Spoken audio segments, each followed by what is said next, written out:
Hello, welcome to European Open Briefing for Monday, June the 25th. I'm Rafi Barajan, currency analyst at XM.com, and we're going to be taking a look at what's happening in the currency markets today. The yen is broadly higher this morning as we've got renewed trade tensions, which is driving up risk aversion once again.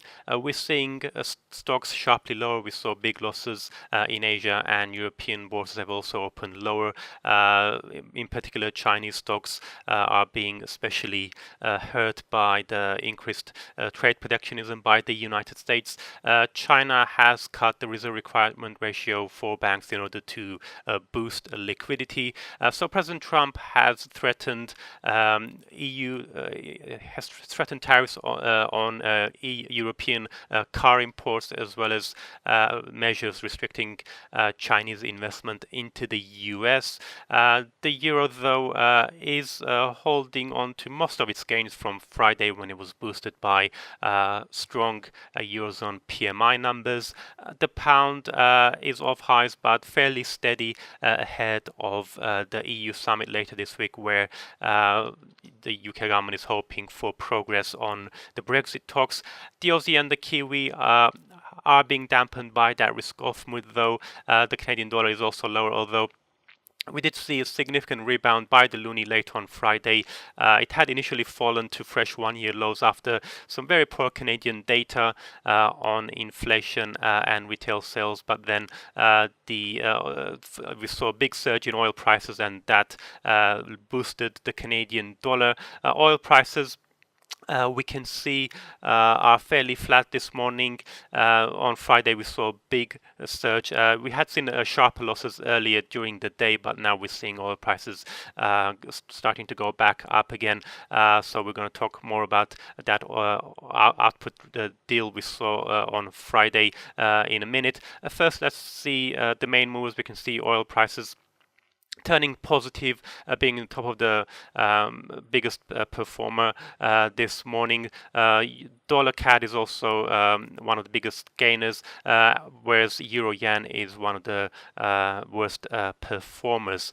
So if we now move on to Dollar Yen, we can see the pair has in fact fallen to two-week low earlier, touching 109.35. So we've got President Trump threatening the EU with 20% tariffs on auto imports from the EU, and there's a report in the Wall Street Journal saying that the US is planning on restricting Chinese investment into sensitive US tech firms, particularly any Chinese company that is 25% or more owned by the state will not be allowed to invest into US technology firms, and also the US wants to ban some technology exports to China. But we could potentially see a boost for the dollar later in the week. We've got quite a strong big batch of US data, including consumer confidence index, durable goods orders, and PCE inflation. Although if the trade tensions do remain elevated, we could see further losses for dollar yen later in the week. We can see the pair is already actually looking fairly oversold. Let's now turn to euro dollar. We did see a bit of a bounce on Friday after the Eurozone PMI numbers, where we saw a big jump in the services PMI in Germany, France, and for the bloc as a whole. Then this underscores the ECB's plans to end QE by the end of 2018 and eases concerns of a prolonged slowdown in the euro area. The pair did touch 1 week high, 1.1675. It's slightly softer this morning, around 1.1636.